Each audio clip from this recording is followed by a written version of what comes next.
दिन बारडॉग फ्रीजा के साथ फाइट करने के लिए चला जाता है। सारे के सारे सेयन्स फ्रीजा को देखकर काफी डरे हुए थे, इसलिए बारडॉग अकेले ही फ्रीजा से जाकर फाइट करने लगता है अपने प्लेनेट को बचाने के लिए। लेकिन बारडॉग के लाख कोशिशों के बावजूद वो फ्रीजा को रोक नहीं पाया और फ्रीजा ने बारडॉग के साथ प्लेनेट वेजिटा को पूरी तरह से डिस्ट्रॉय कर दिया। बारडॉग के मरने से पहले उसके आखिरी शब्द ये थे कि कैकरॉट, तुम्हें सर्वाइव करना ही होगा, चाहे कुछ भी हो जाए। ऐसा कहकर बारडॉग प्लेनेट वेजिटा के साथ डिस्ट्रॉय हो जाता है। उसके बाद हमें प्लेनेट अर्थ को दिखाया जाता है, जो कि काफी शांत था। तभी किसी एक जगह पर एक स्पेस पॉड लैंड होता है। उस स्पेस पॉड से एक बच्चे की रोने की आवाज आने लगती है। तभी ग्रैंडपा गोहान उस आवाज को सुनकर उसकी तरफ जाते हैं और देखते हैं कि एक छोटा सा बच्चा एक स्पेस पॉड में था। उसके बाद उन्होंने डिसाइड किया कि वो उस बच्चे का देखभाल करेंगे और उस बच्चे का नाम गोकू रखते हैं। ग्रैंडपा गोहान को ये रियलाइज होता है कि गोकू बाकी के बच्चों से काफी ज्यादा स्ट्रॉन्ग है, इसलिए वो उसे मास्टर रोशी के पास लेकर चले जाते हैं। गोकू के पावर्स को देख मास्टर रोशी भी चौंक जाते हैं और डिसाइड करते हैं कि वो उन्हें ट्रेन करेंगे और उसे उसकी पावर्स पर कंट्रोल लाना सिखाएंगे। इसके बाद 5 साल गुजर जाते हैं और ग्रैंडपा गोहान तब भी जिंदा थे, क्योंकि गोकू कभी अपने ग्रेट एप फॉर्म में ट्रांसफॉर्म ही नहीं हुआ और उसने कभी ग्रैंडपा गोहान को मारा ही नहीं। गोकू काफी शांत और समझदार बच्चा बन चुका था, क्योंकि ग्रैंडपा गोहान ने उसे अपने लाइफ के सब कुछ जो गोकू को सिखाना था वो सब सिखा चुके थे।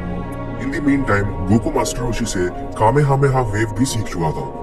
धीरे धीरे गोकू के पावर्स और भी बढ़ रही थी और समय के साथ गोकू कई सारे कैरेक्टर्स से मिलता है, जैसे बुल्मा, यामचा और भी कई सारे कैरेक्टर्स। और देखते देखते वर्ल्ड मार्शल आर्ट्स टूर्नामेंट शुरू हो जाता है। गोकू उस टूर्नामेंट में पार्ट लेता है और उस टूर्नामेंट का पहला चैंपियन बनता है, जो कि सिर्फ 6 साल का था। मास्टर रोशी, ग्रैंडपा गोहान, हर कोई काफी ज्यादा खुश थे गोकू को लेकर। उसके बाद मास्टर रोशी गोकू से कहते हैं कि अब उसे एक एडवेंचर पर जाना चाहिए ताकि वो बाहर के दुनिया को और भी अच्छे से जान सके।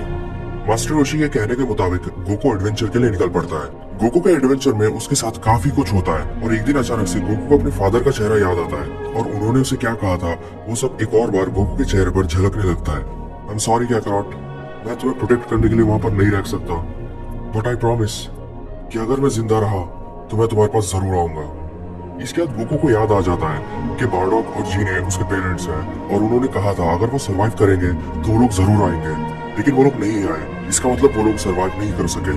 तभी गोकू कहता है शायद मैं इन्हें ड्रैगन बॉल से रिवाइव कर सकता हूँ, लेकिन उसके लिए मुझे एक और साल के लिए वेट करना पड़ेगा। इसके बाद गोकू दोबारा से वापस अपने ग्रैंडपा गोहान के पास जाने लगता है, ये पूछने के लिए कि वो गोकू से मिले कैसे। ग्रैंडपा गोहान के पास पहुंचने के बाद गोकू उनसे पूछता है, लेकिन ग्रैंडपा गोहान उसे बताने से मना कर देते हैं। लेकिन उसके बाद गोकू बता देता है कि उसे सब कुछ याद आ चुका है और वो ड्रैगन बॉल्स के जरिए क्या करना चाहता है। ये सुनने के बाद ग्रैंडपा गोहान गोकू को सब कुछ बता देते हैं कि वो गोकू से कैसे मिले और वो ड्रैगन बॉल्स की मदद से गोकू के पेरेंट्स को रिवाइव करने के लिए राजी हो जाते हैं। ये सुनने के बाद गोकू बहुत ज्यादा खुश हो जाता है और कहता है कि अब वो सब दोबारा से साथ रह सकते हैं। इसके बाद 1 साल गुजर जाता है और गोकू सारे के सारे ड्रैगन बॉल्स को कलेक्ट कर लेता है। उसके बाद वो लोग शेनरॉन को समन करते हैं। शेनरॉन के आने के बाद शेनरॉन कहते हैं कि वो ड्रैगन शेनरॉन है और वो गोकू से उसकी विश पूछने लगते हैं। इसके जवाब में गोकू कहता है, सुनो शेनरॉन, मैं चाहता हूँ कि आप मेरे पेरेंट्स को वापस ले आए, वो भी यहाँ पर अर्थ पर। ऐसा सुनते ही शेनरॉन कहता है कि वो ऐसा नहीं कर सकता क्योंकि वो लोग मर चुके हैं। ठीक है, तो मैं चाहता हूँ कि तुम उन्हें दोबारा से जिंदा कर दो। ये सुनने के बाद शेनरॉन कहता है कि वो ऐसा भी नहीं कर सकता क्योंकि उन दोनों को मरे हुए काफी ज्यादा वक्त हो चुका है और शेनरॉन सिर्फ एक लिमिटेड टाइम के पहले मरे हुए लोगों को ही जिंदा कर सकता है, इसलिए उन दोनों को वापस लाना शेनरॉन के बस में नहीं है। ऐसा सुनने के बाद गोकू काफी ज्यादा दुखी हो जाता है और उसे समझ नहीं आ रहा था कि वो क्या करेगा। लेकिन तभी शेनरॉन कहता है कि ये करना उसके बस में नहीं है, लेकिन प्लैनेट नेवेक के ड्रैगन बॉल से शायद उसके पेरेंट्स को वापस लाया जा सकता है। ऐसा कहकर शेनरॉन दोबारा से पूरे अर्थ पर बिखर जाता है। इसके कुछ देर बाद पोपो नाम का एक आदमी आकर गोकू से कहता है कि अर्थ के गार्डियन उससे मिलना चाहता है। इसके बाद गोकू अर्थ के गार्डियन कामी से मिलने चले आता है। वहाँ पहुंचकर कामी गोकू से कहते हैं कि वो गोकू को ट्रेन करेंगे ताकि वो अपने पावर्स पर कंट्रोल ला सके।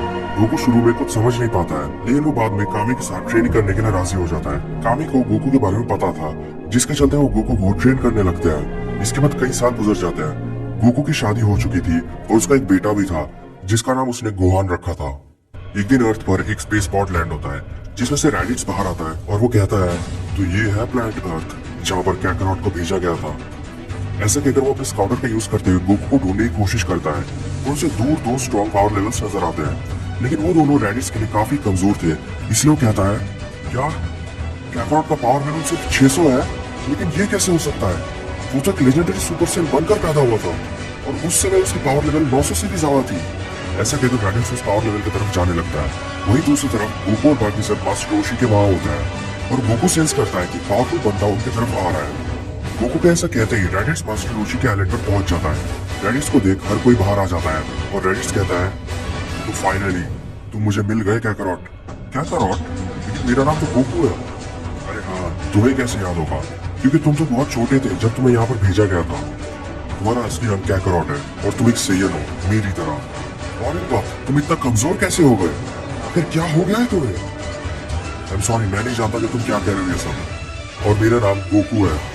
कम ऑन कैकरॉट, हमें तुम्हारी जरूरत है, तुम्हें मेरे साथ चलना होगा। ये सब क्या कह रहे हो तुम? मैं तुम्हारे साथ कहीं नहीं जा रहा हूँ, और जबकि हम दोनों एक ही प्लेनेट से हैं, इसलिए मैं तुमसे पूछता हूँ कि तुम यहाँ से चले जाओ। कैकरॉट, मैं तुम्हारा बड़ा भाई हूँ। क्या? मेरे भाई?